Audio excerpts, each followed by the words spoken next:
worries. Alright, so I'm Yoroka Gilbert. I'm a Wiradjuri man. My country is west of here in central New South Wales, around the town of Condobolin. I'm Kevin Gilbert's son, so one of his 6 children, and we've been involved with the Aboriginal 10 Embassy all of our lives. Kevin, so Dad sent was involved in the original 10 Embassy. He helped organise the money with his wife Cora from the Communist Party to get petrol to get the mob down here for 1972. He couldn't attend because he was on bail conditions, but we've had a long family involvement in this place. So he rebooted the 10 Embassy in 1992. It had been on and off between 72 and 92 with, different police violence, protests, the focus on the embassy, the land rights movement, all of those sorts of things. And then in 92, with the reboot, we've had a constant presence of people on the site since then. And, we're now looking at our 50th anniversary of the Aboriginal 10 Embassy. It's been around for longer than I've been alive, but we've been involved as the Gilbert family since basically day one of the place. Yeah, so this 50 years passed, and then this is the 50th anniversary. So is there any difference, or what changed, or what doesn't change at all? So there has been a lot of change. We, as Aboriginal people, there's been land rights has been enacted through different state legislations around the place.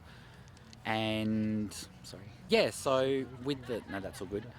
So with the 50th, we have seen the change of Aboriginal rights over the years. Land rights legislation came in different states and territories respecting our inherent right to country.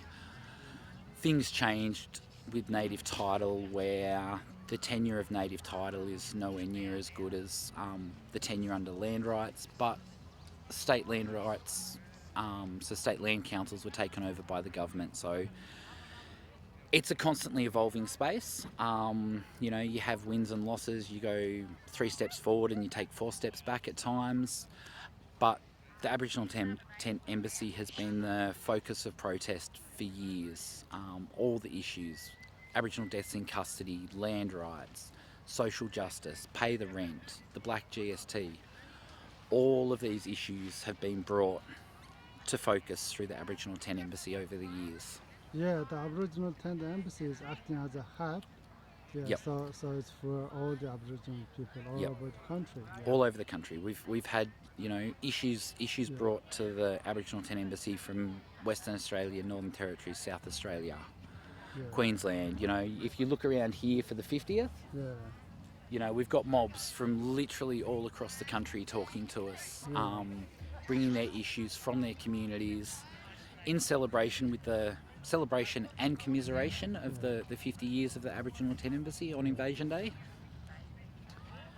But it's a platform. It's a platform that gains traction and gains importance over time. These days, we're still moving forward, but 50 years is a long time to be arguing and protesting the same issues that were present in the 70s and are still present today and have been ongoing since 1788. Yeah, it's at the world's longest protest site. Longest protest site, yes. And then 50 years is a long time. Who is looking after this site during this 50 years? It's not one person. Not one person, no. It's different people over different times. We've maintained the fire for peace and justice for years. Different fire keepers, different grounds people, but it does revolve around the same sorts of communities, whether it's fairly local, so Ngunnawal, Ngambri, Wiradjuri. We have fire keepers and grounds people that are looking after the place. This year, Gwenda's done an amazing job of getting everything ready for the 50th.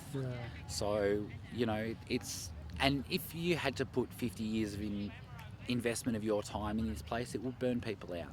So it does change, and you regularly see different faces coming through.